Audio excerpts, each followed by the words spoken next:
du président du parti, à mon nom propre et au nom de Abiba, qui est avec nous cet après-midi pour animer principalement cette conférence. Je voulais donc saluer personnellement le secrétaire général, honorable TID Jean Gervais, qui est pris par ailleurs, mais qui a tenu à être là. Merci à la vice-présidente exécutive, Mme Monet Agnès, à la secrétaire générale adjointe numéro 3, Mme Fofana Namizata, à l'adjoint maire, M. Doucouré Toussaint, à mon jeune frère Kame Kame, au président de du CAP, ou bien de la CAP. C'est lui qui parle des élections. Lui, c'est son colistier, M. Anagama. Ici, je voudrais remercier le deuxième vice-président du parti, le ministre professeur Oulaye Hubert. Merci d'être venu promptement nous soutenir. Merci beaucoup. Ta présence nous rassure. Inspecteur général, comment va, monsieur le ministre? Issa Mali Koulibaly, je te salue. Honorable Dorignon Marie-Odette, membre du CSP, je te salue. Je te remercie d'être venu. Le grand frère ministre Locrou Vincent, qui est toujours là, faire des animations, des activités, toujours prompt à venir nous soutenir. Merci d'être venu. Gouverneur Henri Dakouri, membre du CSP, vice-président, je te remercie d'être venu nous soutenir. Je terminerai par le préfet d'Abidjan, Sam Etiassé. Merci d'être venu, membre Jean-Baptiste. Sam Etiassé Jean-Baptiste, membre du CSP, vice-président du CSP. Derrière eux, il y en a beaucoup qui sont là, le grand frère Dédi Seri, l'honorable Akebie Marie, l'honorable, elle est par ici, l'honorable Zaya Berthe, Polo Dominique, mon ami et mon complice de tous les jours, Soro Coton. Quand on voit le Poro, on voit Soro Coton. Merci d'être venu. Ce que j'ai cité, ce que je n'ai pas cité, je me excuse, mais à vous tous et à vous toutes, je voulais dire un grand merci d'être venus nous soutenir. La situation que nous vivons depuis hier, mais depuis plusieurs années, cette situation est préoccupante pour toute la Côte d'Ivoire. Hier, lundi 8 septembre 2025, le Conseil constitutionnel a analysé les candidatures à l'élection présidentielle de 2025, octobre. Et le Conseil constitutionnel a pris des décisions. Les décisions qui nous ont, nous, affligés, j'allais même dire indignés, parce que ce qu'on attendait du Conseil constitutionnel, c'était de dire le droit. C'était de dire le droit. Et au regard de ce qu'on a constaté hier, il me semble honnêtement que le droit n'a pas été dit. C'est pour ça que nous sommes là. Pour dire que nous sommes battus, nous nous battrons pour l'idéal de notre pays, l'idéal de paix, l'idéal de cohésion, l'idéal de liberté. C'est pour ça que nous nous battons. Et c'est pour cela que nous faisons confiance en nos institutions judiciaires, ou à toutes les institutions, pour régler les problèmes où les contradictions commencent à apparaître, pour mettre tout le monde d'accord. Hier, il me semble qu'on n'a pas été tous mis d'accord. Quelque chose s'est passé que nous ne pouvons pas laisser passer comme ça. C'est pour ça que nous sommes venus vous exprimer notre indignation et notre préoccupation majeure. Cette conférence sera animée principalement par Maître Abiba Touré.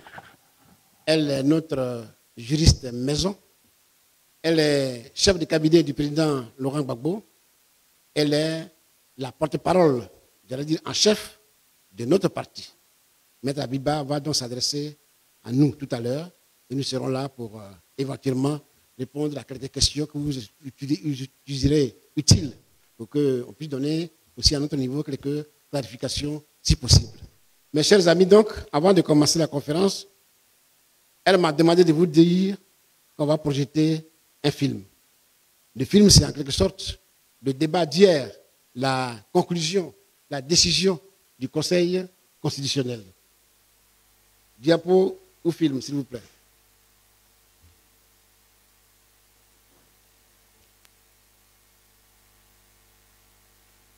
Gbagbo Laurent, né le 1er janvier 1945 à Babri Gagnoa, historien, investi par le Parti des peuples africains, Côte d'Ivoire, a déposé sa déclaration de candidature à la commission électorale indépendante le 25 août 2025, accompagné de toutes les pièces requises.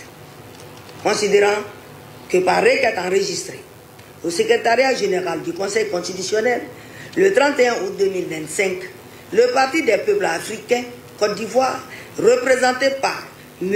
Koné Katina Justin, président du Conseil stratégique et politique du dit parti, expose que M. Gbagbo Laurent, qui a figuré sur la liste électorale, en a été irrégulièrement radié et sollicite la recevabilité de la candidature de celui-ci. Qu'au soutien de sa requête, le PPACI explique que la radiation de M. Gbagbo Laurent de la liste électorale est fondée sur une décision de condamnation prononcée par une juridiction incompétente pour des faits relevant de l'exercice de ses fonctions présidentielles qui ne peuvent être poursuivies que devant la haute cour de justice. Que cette décision de justice ne lui a pas été signifiée.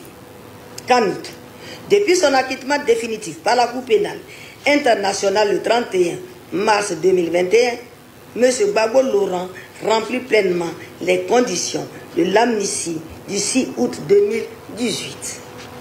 Et par ailleurs, le Comité des droits de l'homme des Nations Unies a invité le 20 août 2025 l'État de Côte d'Ivoire à prendre toutes les mesures nécessaires pour garantir les droits politiques de M. Gbagbo Laurent, conformément à l'article 25 du Pacte international relatif aux droits civils et politiques. Que poursuivant, il indique que la condition d'éligibilité tenant à la qualité d'électeur doit être écartée de l'analyse juridique de la candidature de M. Gbagbo Laurent en raison de la suprématie de la Constitution sur les lois, notamment le Code électoral, que seules doivent prévaloir les conditions d'éligibilité prévues à l'article 55 de la Constitution. Qu'il conclut que rien, ni en droit ni en fait, ne saurait faire obstacle à la candidature de M. Gbagbo Laurent à l'élection présidentielle. Considérons cependant que les moyens tirés de l'irrégularité de la radiation de M. Gbagbo Laurent de la liste électorale, du bénéfice de la loi d'amnistie ci-dessus indiquée et du communiqué du Haut Commissariat aux droits de l'homme des Nations Unies invoqué par le PPACI sont relatifs au contentieux de l'inscription sur la liste électorale, lequel relève de la compétence exclusive de la Commission électorale indépendante et des tribunaux de l'ordre judiciaire. Qu'ainsi, la juridiction constitutionnelle est incompétente pour connaître de ses chefs des demandes. Considérons qu'il résulte de la lecture combinée des articles 3, 17 et 48 du Code électoral que tout candidat à l'élection du président de la République doit avoir la qualité d'électeur comme étant régulièrement inscrit sur la liste électorale. Que n'étant pas inscrit sur la liste électorale, M. Gbagbo Laurent n'a pas la qualité d'électeur. Considérant sur le moyen tiré de l'application exclusive de l'article 55 de la Constitution relatif aux conditions d'éligibilité à l'élection du président de la République en raison de la primauté de la Constitution sur le Code électoral, il importe d'indiquer que l'article 51 alinéa 2 de la Constitution dispose les conditions du recours au référendum ainsi que les modalités de l'élection du président de la République et des membres du Parlement sont déterminées par la Constitution et précisées par une loi organique.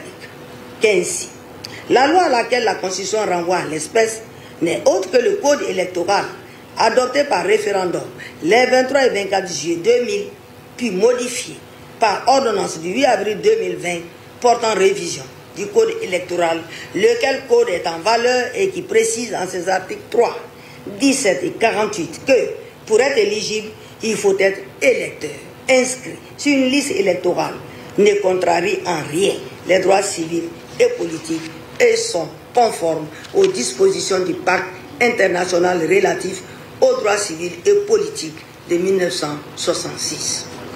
Au demeurant, il y a lieu de relever que dans le cadre de l'examen de l'éligibilité des candidats à l'élection du président de la République, le Conseil constitutionnel a de façon constante exigé la qualité d'électeur comme condition d'éligibilité. Considérant au surplus que la liste de parrainage produite par M. Gbagbo Laurent comporte plusieurs parrainages invalides, notamment faux numéro de pièce d'identité 33 078, faux numéro de lecteur 7038, parrainage en double sur la même liste 37, parrainage déjà accordé à un autre candidat 2458, région et ou identité erronée 17 996, électeurs de la diaspora 4, soit 60 661 invalidations. Considérons que M. Gbagbo Laurent a collecté régulièrement 54 977 parrainages sur 75 003 requis, soit un déficit de 20 026 parrainages. Considérant que l'application de l'article 54 du Code électoral qui confère aux candidats le droit de procéder au remplacement des parrainages annulés pour cause de tout parrainage dans un délai de 48 heures, qui est de 2458 parrainages, ne peut permettre de combler ce déficit. Que par ce fait, le parrainage de 1% de l'électorat local dans au moins la moitié des régions et districts autonomes d'Abidjan et de Yamoussoukro, tel qu'exigé par l'article 51 du Code électoral, n'a pu être obtenu par le candidat. Considérant qu'il résulte de tout ce qui précède que la candidature de M. Gbagbo Laurent doit être déclarée irrécevable. Bien. Voilà donc ce qui est dit. Voilà ce que le Conseil constitutionnel dit. Nous, PPACI, qui avons parrainé la candidature du président Laurent Gbagbo, nous devons de réagir. C'est pour cela que nous sommes là. Je vais donc donner la parole à Maître Abiba, mais avant ça, je voulais remercier et saluer les hommes de presse et des médias qui sont venus promptement aussi. C'est pratiquement à 15h, 16h qu'on vous a prévenu et à 17h déjà vous étiez là. Merci d'être venus. Merci d'être toujours à nos côtés. On compte sur vous pour véhiculer nos messages. Merci bien. Maître, voilà donc le décor placé. Je donne la parole. Merci. Merci, Monsieur le Ministre. Alors, bonsoir à toutes et à tous. Vraiment, merci d'être venus aussi nombreux. Comme vous, et on vient de le revoir, nous avons suivi attentivement la déclaration de la présidente du Conseil constitutionnel annonçant la liste définitive des candidats à l'élection présidentielle. Vous avez pu constater que sur 60 candidatures déposées, 55 ont été rejetées, y compris celle du président Laurent Gbagbo, et seuls 5 candidats ont été retenus. Cette décision est grave. Je dirais même qu'elle est très grave. Et au regard de ces motivations, nous avons le devoir d'alerter non seulement le peuple ivoirien, mais aussi la communauté internationale. Tout d'abord, nous avons malheureusement constaté le refus du Conseil constitutionnel d'exécuter une décision internationale. Il faut effectivement préciser que le 20 août 2025, le Comité des droits de l'homme des Nations Unies a adressé une demande claire à l'État de Côte d'Ivoire, à savoir de prendre toutes les mesures nécessaires pour garantir que le président Laurent Gbagbo puisse exercer ses droits politiques en application de l'article 25 du pacte international relatif aux droits civils et politiques. C'est-à-dire notamment le droit de voter et d'être élu, et donc d'être candidat. Le Conseil constitutionnel n'a pas respecté cette décision. Il s'est déclaré incompétent en parlant d'un simple contentieux de la liste électorale. C'est faux. C'est faux. Le Comité des droits de l'homme n'a pas été saisi pour un contentieux de la liste électorale. Il a été saisi parce que le président Laurent Gbagbo a vu ses droits violés, et ces droits sont garantis par le pacte international relatif aux droits civils et politiques. C'est pour ça qu'il a saisi. Ce n'est pas un contentieux de la liste électorale. Il ne s'agissait donc pas d'un problème technique sur une liste électorale, il s'agissait d'une obligation internationale qui engage l'État tout entier, et donc le Conseil constitutionnel également, au nom de l'article 123 de notre propre Constitution, qui reconnaît la supériorité des traités internationaux et accords internationaux sur nos lois internes.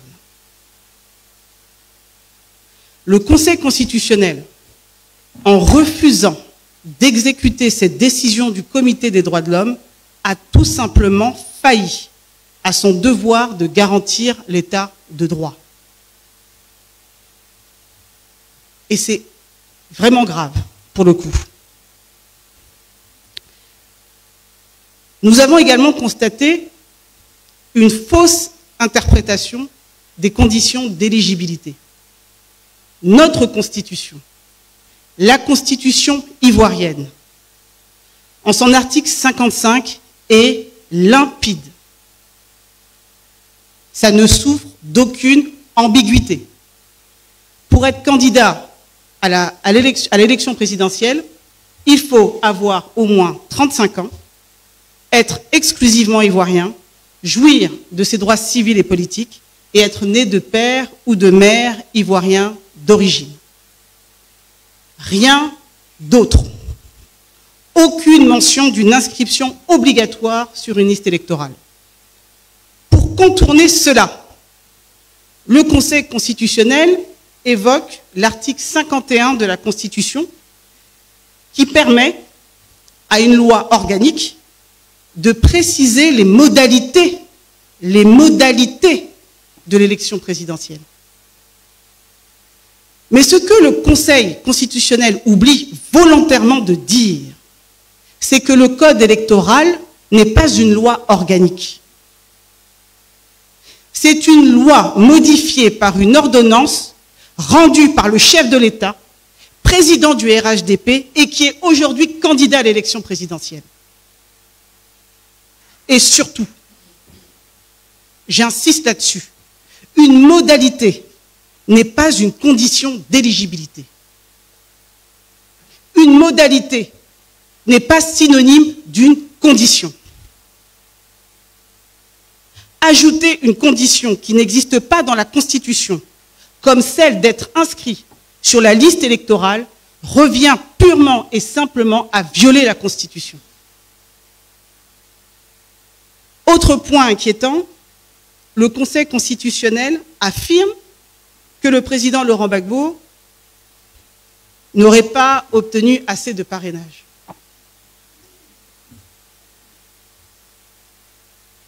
Alors, il parle d'un seuil de 75 003 parrains requis et indique que le président n'aurait recueilli que 54 977. C'est ce que vous avez entendu.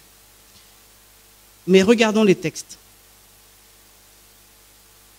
L'article 51 du Code électoral, puisque le Conseil constitutionnel semble plus se référer au Code électoral qu'à la Constitution. Allons-y. L'article 51 du Code électoral exige 1% de parrainage dans au moins la moitié des régions et districts de Côte d'Ivoire. La Côte d'Ivoire compte 33 régions et districts. Donc la loi impose un seuil de 17 régions et districts et pas plus. Pas plus. 17 régions et districts, pas un de plus. C'est ce que le Code électoral exige. Or, le président Laurent Gbagbo a collecté des parrainages dans 27 régions. C'est 10 régions et districts de plus que ce que la loi lui demandait. Alors d'où vient ce chiffre de 75 003 parrains que nous exige le Conseil constitutionnel? Puisqu'ils disent, c'est parce que nous n'avons pas atteint le chiffre de 75 003 parrains qu'ils ont invalidé la candidature du président Laurent Gbagbo. Vous savez ce qu'ils ont fait? Ils ont juste additionné 1% de l'électorat dans 27 régions, au lieu de 17. Dans 27 régions, au lieu des 17 requis exigés par la loi. En clair, le Conseil constitutionnel a appliqué une règle différente au président Laurent Gbagbo. Il lui a demandé plus que ce qui était exigé aux autres candidats. Il a créé une rupture d'égalité en lui imposant une condition plus lourde, sans aucun fondement légal. C'est une discrimination manifeste. Juste sur ce point-là, parce que, en réalité, ce qu'ils indiquent en ce qui concerne les faux numéros de pièces d'identité, les faux numéros d'électeurs, les parrainages en double, etc., etc., nous n'avons aucun élément de preuve pour le vérifier. À ce niveau, pour nous, c'est une allégation qui n'est corroborée par rien. Mais ce qui est certain, c'est qu'au moins les chiffres affirmés par le Conseil constitutionnel démontrent qu'ils ont additionné le quota de 27 régions au lieu de 17 pour prétendre qu'on n'aurait pas atteint, que le président Laurent Gbagbo n'aurait pas respecté le quota des 1%. Ça, c'est factuel. Et vous aurez d'ici demain les éléments, c'est-à-dire à savoir la liste des régions. Vous m'entendez? Vous m'entendez?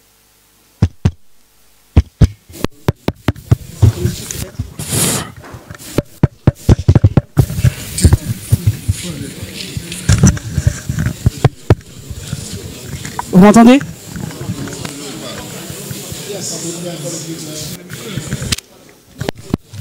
Pas bien grave.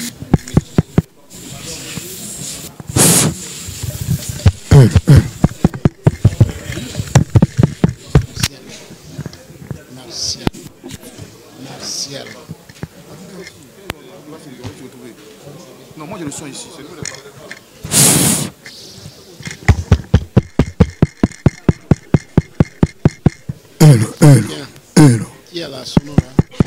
C'est bon? C'est bon, merci. Désolé du petit contretemps. Donc j'indiquais que vous aurez d'ici demain, en fait, une brochure complète, hein, c'est-à-dire à savoir, et vous verrez clairement qu'effectivement, voilà ce qu'a fait le Conseil constitutionnel. Rupture d'égalité, il est demandé au président Laurent Gbagbo 27 régions. Nous n'avons aucun élément pour justifier des allégations du Conseil constitutionnel en ce qui concerne les fausses pièces d'identité, etc. Mais au moins, si on se limite aux 54 977 parrainages qu'il valide, vous conviendrez que même si on prend 1% de l'électorat national, nous avons dépassé le quota des 17 régions. Si on prend la moitié, on a dépassé le quota des 17 régions, puisqu'on devrait tourner aux alentours de 46 000, hein, si je ne me trompe pas. Bon, voilà. Donc, voilà ce qui a été fait. Autre fait troublant, nous avons formulé plusieurs réclamations au Conseil constitutionnel. Parmi celles-là, il y avait la rectification du nom d'une candidate, Mme Simone Yvé, qui continue d'être appelée épouse Gbagbo dans les documents officiels, alors que le divorce est acté et définitif. La deuxième réclamation consistait à l'inéligibilité d'Alassane Ouattara pour un 4e mandat, en violation de l'article 55 de la Constitution. Sur la première, le Conseil constitutionnel s'est déclaré incompétent. Mais sur la seconde, il a jugé notre réclamation irrecevable. Parce que notre candidat Laurent Gbagbo avait été déclaré lui-même irrecevable. Donc nous serions plus recevables à faire des réclamations. Je résume. Pour la première réclamation, il se déclare incompétent. Ça signifie qu'il ne conteste pas notre recevabilité, mais il se déclare incompétent pour se prononcer sur le nom d'une candidate. Mais sur la deuxième réclamation concernant l'inéligibilité d'Alassane Ouattara, là, il nous déclare irrecevable. C'est-à-dire qu'il ne développe même pas. Il nous déclare irrecevable. Pourquoi alors avons-nous été recevables dans un cas et irrecevables dans l'autre? Ce deux poids, deux mesures ne s'explique pas dans une même décision par rapport aux mêmes demandeurs. Soit nous sommes irrecevables pour tous, soit nous sommes recevables pour tous, mais on ne peut pas, dans un cas, être recevable et dans l'autre cas, être irrecevable. Mais nous notons que quand il s'agissait de protéger le nom du président Gbagbo utilisé par un autre candidat, on nous répond « vous êtes recevable, mais on est incompétent ». Mais quand il s'agit de contester un quatrième mandat de M. Alassane Ouattara, on nous dit « vous êtes irrecevable ». Tout de suite. Cela ne peut que nourrir des doutes sur l'impartialité du Conseil constitutionnel qui refuse manifestement de prendre en considération les arguments difficilement contestables sur le quatrième mandat voulu par M. Alassane Ouattara. L'attitude du Conseil constitutionnel face à la Constitution interroge donc. Ça nous interroge. En effet, l'article 127 de la Constitution, là c'est un autre exemple que je vous donne, pour montrer à quel point le Conseil constitutionnel, dans son application, dans son respect de la Constitution, est problématique. Vous avez l'article 127 de la Constitution, qui prévoit que la CEI, donc la Commission électorale indépendante, doit publier la liste provisoire des candidats. Ça, c'est constitutionnel. La Constitution le dit clairement, c'est la Commission électorale indépendante qui publie la liste provisoire des candidats. Et le Conseil constitutionnel, lui, doit publier la liste définitive des candidats 15 jours avant le premier tour du scrutin. Une lecture littérale de la Constitution dit que le Conseil constitutionnel doit lui publier la liste définitive au plus tard, l'élection étant le 25 octobre, le 10 octobre. Ça, c'est constitutionnel. Mais que s'est-il passé dans les faits? Dans les faits, c'est le Conseil constitutionnel lui-même qui a publié la liste provisoire, en violation donc de la Constitution, et puis la liste définitive, 45 jours avant le scrutin. Conformément à ça, quand il fait ça, il se conforme au Code électoral, l'article 56 du Code électoral, mais il viole la Constitution, en son article 127. Il préfère donc choisir entre la Constitution et le Code électoral, il préfère choisir d'appliquer le Code électoral et pas la Constitution. Ça, c'est clair. C'est factuel. Vous pouvez vérifier. Article 127 de la Constitution. Ce Code électoral, en plus, et je le rappelle et j'insiste, qui a été modifié par ordonnance du chef de l'État Alassane Ouattara, qui est aussi candidat à l'élection présidentielle et président du RHDP. En acceptant d'appliquer un texte ordinaire, finalement, modifié par le chef de l'État, président du RHDP, candidat à l'élection présidentielle, au lieu de respecter et d'appliquer la Constitution, le Conseil constitutionnel a manqué à son rôle de gardien de la loi fondamentale. En somme, nous sommes aujourd'hui à un tournant. Le président Laurent Gbagbo a déposé sa candidature. Il a respecté la Constitution.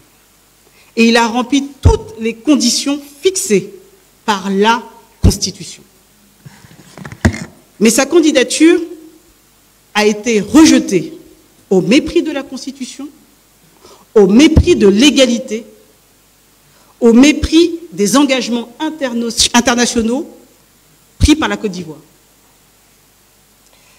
Dans cette élection, et ça j'attire votre attention sur ce point, seules deux forces, seuls deux grands partis ont contesté devant le Conseil constitutionnel le 4e mandat voulu par M. Alassane Ouattara. Seuls deux grands partis l'ont fait, le PPACI et le PDCI. Et ce sont précisément leurs deux candidats qui ont été écartés. Le peuple voit, le peuple comprend, le peuple saura tirer les leçons, et l'histoire aussi. Nous regardons. Je vous remercie.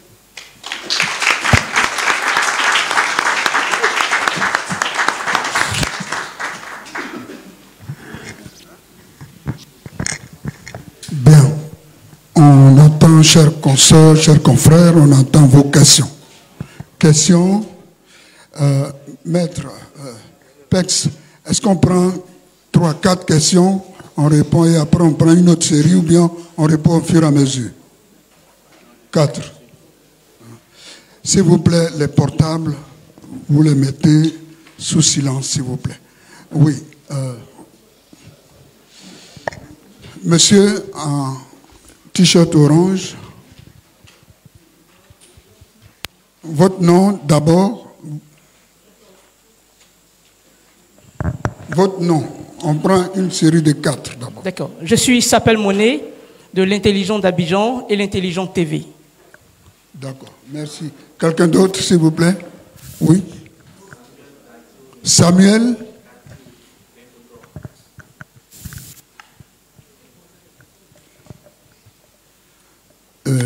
Et vous, Petit Bayard?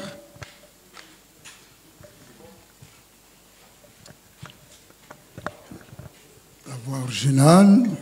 Non, 4e question.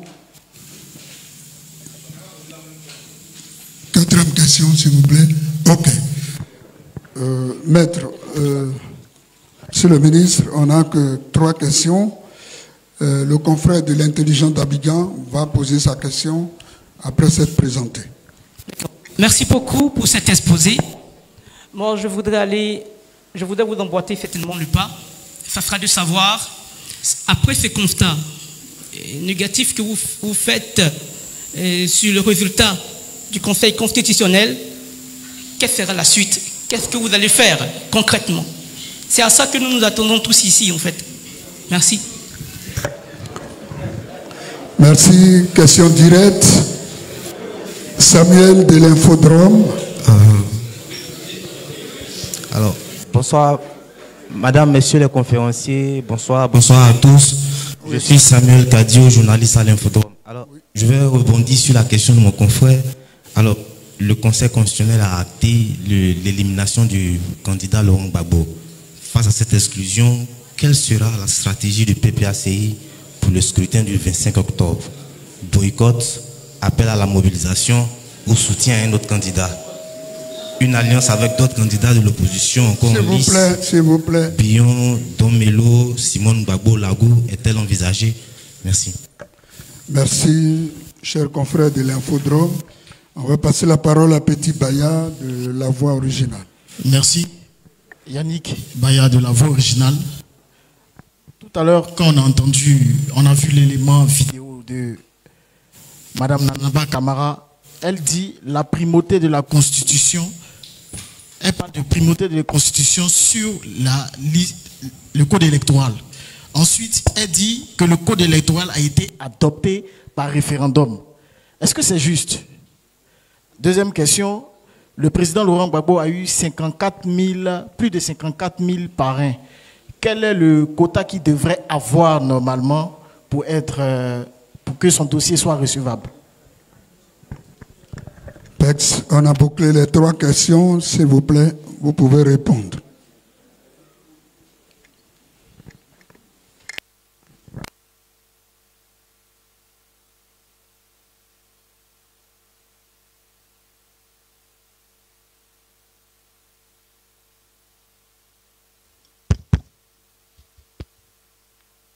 L'Intelligent d'Abidjan et l'Infodrome. C'est bien ça, hein, Samuel. La question directe, réponse directe. Vous avez dit, quelle est la suite? La suite est connue.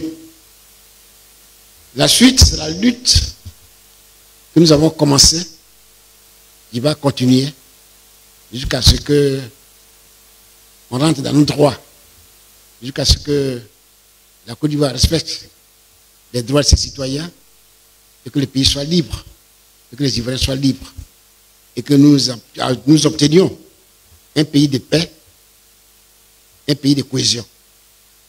Donc la lutte que nous avons commencée depuis, vous dites que Laurent Gbagbo doit être sur la liste électorale à l'époque, mais surtout il doit être candidat à l'élection présidentielle, c'est celle-là que nous allons mener. C'est celle-là que nous allons mener. Parce qu'aujourd'hui, au jour d'aujourd'hui, les organisations internationales nous emboîtent le pas. On a donné l'exemple tout à l'heure de la Commission des droits de l'homme de l'ONU. Donc on n'est plus seul. Et c'est cela que les gens ne veulent pas respecter. J'ai dit à quelqu'un qui m'a interrogé sur ce sujet un jour, il disait que la Côte d'Ivoire a refusé d'appliquer une première décision de ce genre, qui avait été prise par la Cour internationale, la Cour africaine des droits de l'homme. La Côte d'Ivoire a refusé d'appliquer, et la Côte d'Ivoire est sortie de la Commission des droits de l'homme et du peuple de l'Union africaine. J'attendais aujourd'hui que la Côte d'Ivoire sorte des Nations Unies. C'est ça que nous attendons.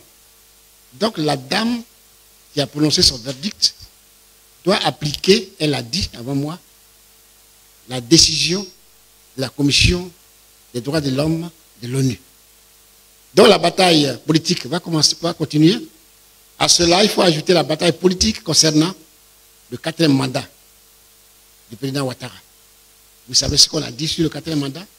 Nous sommes aujourd'hui engagés à lutter contre ce 4e mandat. Donc, chers amis, la question directe, réponse directe. Voilà ce que je peux dire. Ça rejoint la stratégie dont a parlé Infodrome. Nous avons le temps de mettre des stratégies en place, mais ce n'est pas ici qu'on va vous parler de notre stratégie. Nous sommes un parti politique qui se respecte. Donc, ce genre de dossiers, les règles au niveau du parti politique. Nous avons le temps. Nous sommes aujourd'hui 9 septembre. Les élections ont lieu le 25 octobre. Nous avons le temps de malaxer tout ça et venir vous dire un jour ce qu'on a décidé. Pour l'heure, nous sommes dans la lutte politique pour, disons, le refus du 4e mandat et pour la candidature du président Laurent Gbagbo. Je vous remercie. Merci, je vais répondre donc aux 2 dernières questions. Alors, est-ce que la loi a été adoptée par référendum? La loi initiale, oui. Ce qu'on indiquait, c'est qu'elle a été adoptée par référendum et ensuite modifiée par un certain nombre d'ordonnances, dont la dernière est une ordonnance prise par M. Alassane Ouattara. Mais en réalité, ça change quoi? Puisque quand on lit l'article 51, et je vais vous en faire lecture, l'alinéa qu'elle a visé, il dit ceci: les conditions du recours au référendum ainsi que les modalités de l'élection du président de la République et des membres du Parlement sont déterminées par la Constitution et précisées par une loi organique. Je dis et je répète que le code électoral n'est pas une loi organique. Ce n'est pas une loi organique. Et je dis et je répète, quand on lit la Constitution, les modalités de l'élection du président de la République, les modalités de l'élection du président de la République, ce ne sont pas les conditions de l'élection à la présidence de la République. Ce sont 2 choses différentes. Donc, clairement, je veux bien qu'on vise l'article 51, mais il ne faut pas faire dire à l'article 51 ce qu'il ne dit pas. En aucun cas, l'article 51 ne permet à quiconque de rajouter des conditions à celles fixées par la Constitution. En ce qui concerne le quota qu'il devait avoir pour remplir les conditions, ce sont les conditions fixées par le code électoral, et qui sont assez claires. On demande 1% dans au moins la moitié des régions et des districts du pays. Voilà, 1% dans au moins la moitié des régions et des districts du pays.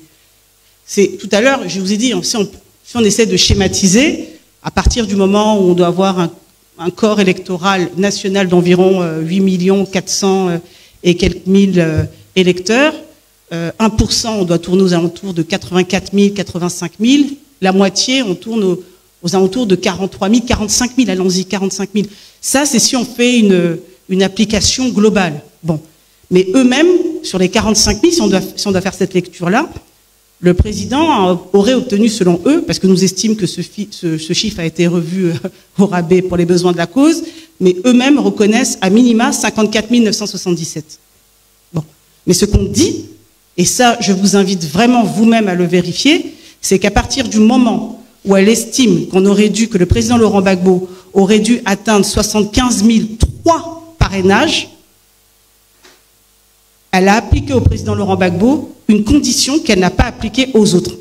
Mais elle a appliqué au président Laurent Gbagbo une condition non prévue par le code électoral. Ça, c'est clair. Enfin, je veux dire, 75 000, vous allez voir, on va vous communiquer la liste des 27 régions. Qu'est-ce qu'ils ont fait? Ils ont pris la liste des 27 régions où le président Laurent Gbagbo a été parrainé. Ils ont pris la liste. Ils ont additionné. Ils ont défalqué... Comme ça. Non. Ils ont défalqué de tout plus de 60 000 électeurs. Voilà, bim, on nous enlève plus de 60 000 électeurs. Plus de 60 000 parrains, excusez-moi. Et puis ils disent, bon voilà, vous avez que 54 000, or vous devez atteindre 75 000. Mais jamais, je veux dire, c'est pas ça. C'est pas comme ça qu'on fait. Quand on demande 1% de l'électorat local, mais dites-nous dans quelle région, dans laquelle des 27 régions, le président Laurent Gbagbo n'a pas atteint les 1%. Là, ça aurait eu du sens. Mais on ne nous dit pas dans quelle région. On nous dit qu'il aurait dû obtenir 75 000, il n'a pas obtenu 75 000, donc on invalide sa candidature. C'est anticonstitutionnel, c'est illégal, ce n'est pas normal, et c'est une rupture manifeste d'égalité des droits des candidats. Puisqu'on a appliqué au candidat Laurent Gbagbo des conditions différentes à celles des autres candidats. Ça, c'est factuel. Et vous pouvez le vérifier. C'est factuel. Elle a dit de sa bouche, c'est pas moi qui le fais dire, elle a dit de sa bouche devant les télés du monde entier. 75 000, d'où elle tient ce chiffre? D'où elle tient ce chiffre? Et je vous le dis, on le sait. Elle s'est limitée à additionner 1% des 27 régions. Elle dit, voilà ce que tu aurais dû faire. Non, pourquoi? Nous avons été au-delà. La loi nous prévoyait 17. Le président a été jusqu'à 27 régions. Mais la loi, elle, ne prévoyait que 17. Pourquoi nous dire non, si tu n'atteins pas les 75 000, j'invalide ta candidature? On a essayé de l'humilier, c'est tout. Ils ont essayé d'humilier le président Laurent Gbagbo. Ça ne répondait à rien d'un point de vue légal. À rien. Et c'est une rupture manifeste d'égalité. Donc voilà ce que je pouvais vous dire. Dis-moi. Dans cette tentative d'humiliation concernant le parrainage, ils nous ont volé 8 443 parrains qu'on ne retrouve pas. J'explique. Quand on est allé déposer des dossiers, nous avons comptabilisé 124 081 parrains au total. Si je fais mon petit calcul, sauf erreur ou omission de ma part, 60 661 invalidés, plus de 54 977 validés, qu'est-ce qu'elle dit? Elle dit que ça fait à peu près 115 638. Si tu retires 115 638 de 124 081, il reste 8 443 que nous sommes en train de chercher. Voyez-vous, les manipulations qu'on n'arrive pas à maîtriser. Ça prouve une fois encore qu'il y a quelque chose. C'est pour cela que je suis totalement d'accord avec ce qu'elle a dit, que le code électoral nous demande d'avoir 17 districts et régions comme parrains. Si on les a, c'est fini. Donc on prend région par région et on nous dit voilà ce que le président Babou a obtenu, voilà ce qu'il n'a pas obtenu. Et on nous donne 48 heures pour compléter éventuellement si on avait des problèmes. Mais partout où on est passé, on avait un gap important en prévision de ce qu'ils allaient faire. Et comme ils ont senti qu'on était prêt, ils ont donc fabriqué ces méthodes de calcul auxquelles nous assistons. Chers amis, c'est ce que je voulais ajouter. Si je peux rajouter quelque chose par rapport à ce qui vient d'être dit. Bon, on va voir le caractère complètement approximatif, pour ne pas dire précipité, de ce qui a été fait dans le cadre de la motivation de la décision contre le président Laurent Gbagbo. C'est que, et vous pourrez regarder en écoutant la présidente du Conseil constitutionnel le dire, mais elle a défalqué, enfin ils ont retiré 60 661 parrains, d'accord, mais encore une fois sans nous fournir des éléments, parce que finalement ce qui nous est demandé c'est de les croire sur parole. Donc on peut quand même émettre un sérieux doute à les croire sur parole au regard de tout ce qu'on vous a indiqué précédemment. Mais en tout cas, ils nous demandent de les croire sur parole et ils ont défalqué, selon les chiffres qu'ils ont donnés, 60 661. Sauf que lorsque vous faites même l'addition de ce qu'elle relève en faux numéro de pièce d'identité, faux numéro d'électeur, etc., on tombe à 60 611. C'est-à-dire que même dans leurs calculs, ils ne sont pas justes. Les calculs sont vraiment totalement approximatifs. C'est pour vous dire que, quelque part, ça trahit une certaine précipitation. Je ne parlerai pas, je n'irai pas plus loin parce qu'il s'agit quand même, et c'est grave, de notre Conseil constitutionnel, et c'est dramatique pour la Côte d'Ivoire. C'est vraiment dramatique. Mais en tout cas, ce qui est flagrant, c'est vraiment le fait qu'on a voulu neutraliser le candidat Laurent Gbagbo. Donc voilà ce que je voulais rajouter. Merci beaucoup. Bien, dernière liste, s'il vous plaît. Oui, vous, monsieur.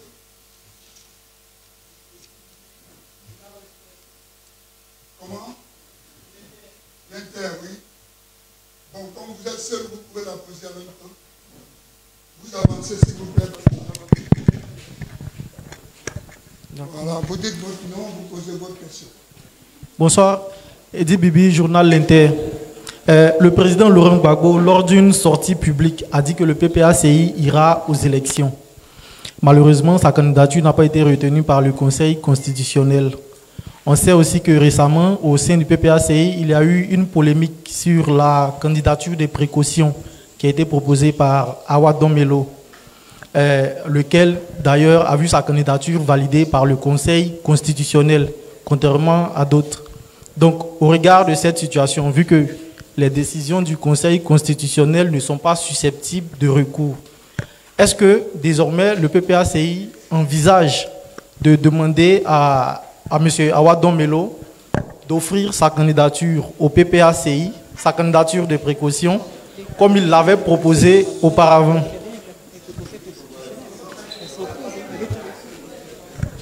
Si tu veux, je l'ai dit, mais... C'est bon? Merci beaucoup. Monsieur le ministre, on a une seule question. D'accord. Et c'est la dernière. D'accord. Merci beaucoup.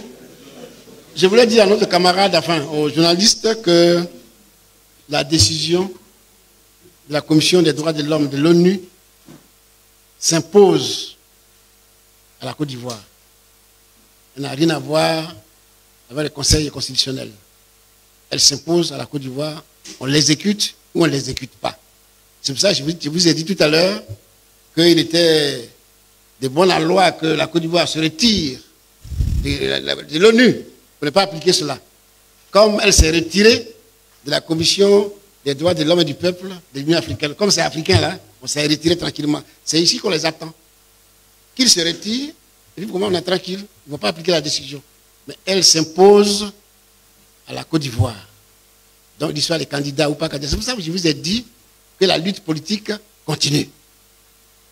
La lutte politique continue. Parce que nous, on est candidats pour les élections de 25 octobre. C'est ce qu'on a bien de dire. Il faut que ça soit clair. Alors, il n'y a pas de question là-bas. Alors, ne le pas dans tous les sens dans un débat. Aujourd'hui, nous sommes venus vous parler de ce que le Conseil constitutionnel a fait à Gbagbo. Il n'y a pas d'autres questions. Si ce n'est pas ça, ce n'est pas la peine de nous poser d'autres questions. OK? Voilà. Non, c'est bon, je pense que ça a été très clair. Oui, monsieur, est-ce que vous êtes journaliste? Non, il n'y a pas de... Le journaliste? Avancez, s'il vous plaît. Si vous êtes journaliste, vous avez demandé une conférence de presse, un journaliste. Merci beaucoup.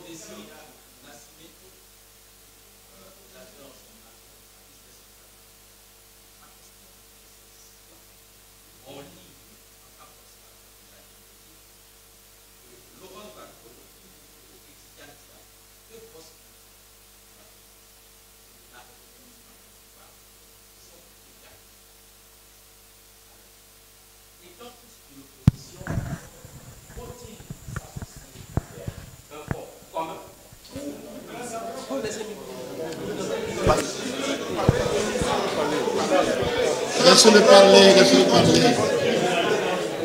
Où iront-ils en rang dispersé? Vu que, au final, les raisons pour lesquelles ces deux partis sont écartés de la course présidentielle ne sont pas les mêmes raisons. Merci. Merci bien, monsieur l'observateur de la vie politique. Nous avons déjà un front commun. Le front commun que nous avons, c'est le PDCI-RDA et le PPACI.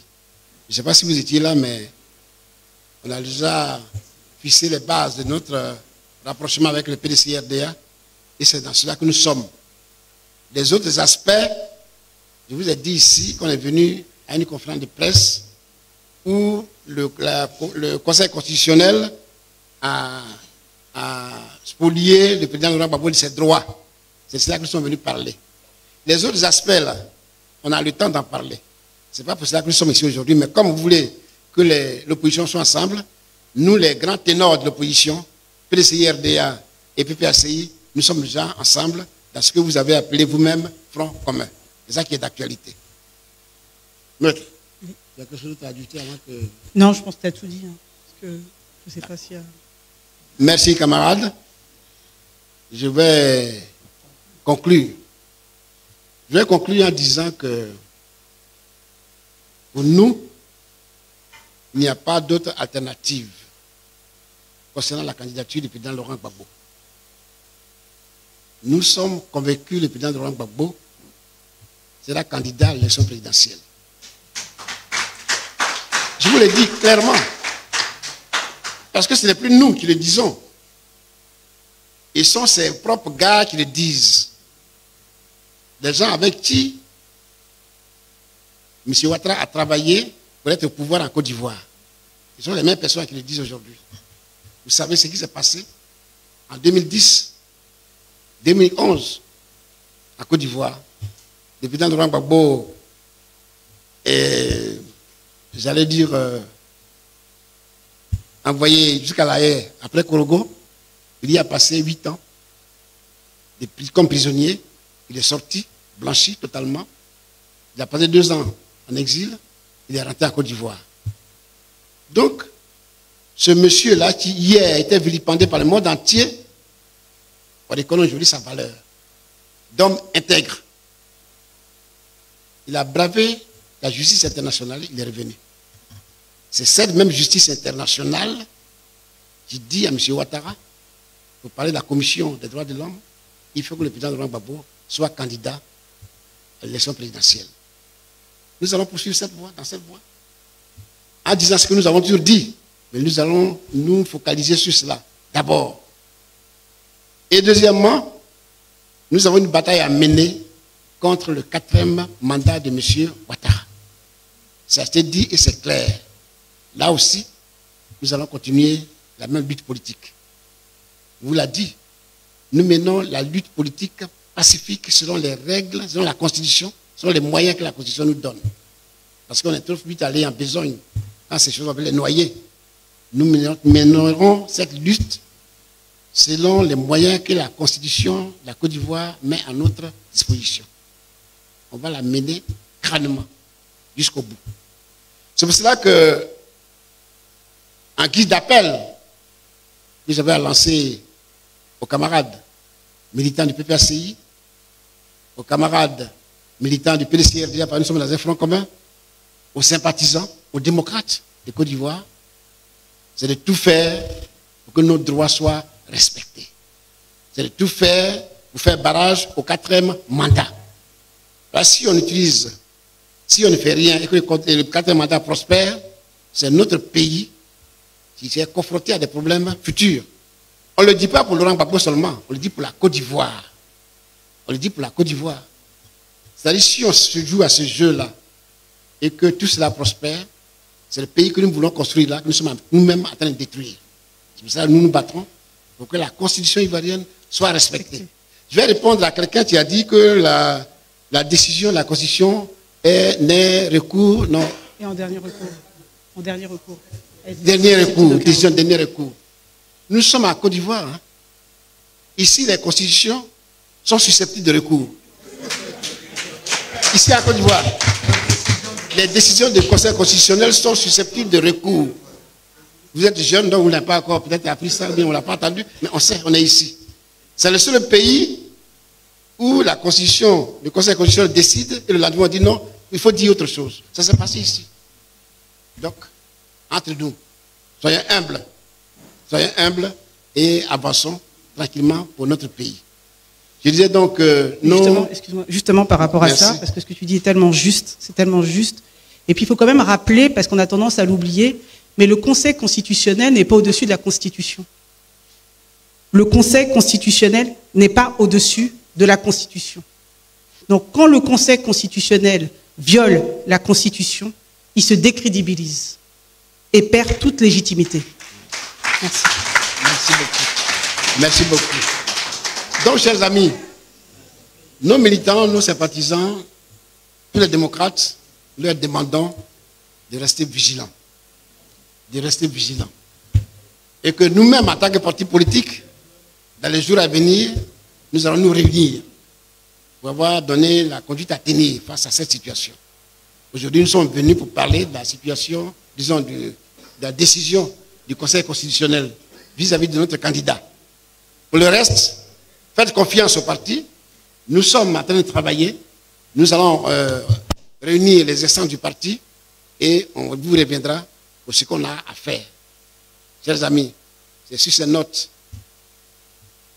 que je voulais, au nom de Abiba Touré Maître, au nom de tous les camarades qui sont venus nous soutenir, vous dire à vous les journalistes qu'on se donnera rendez-vous pour une autre fois, que nous sommes en train de travailler pour dire à nos militants ce qu'il y a à faire. Mais laissez-nous statuer dans les différentes instances de notre parti. Je vous remercie. Merci.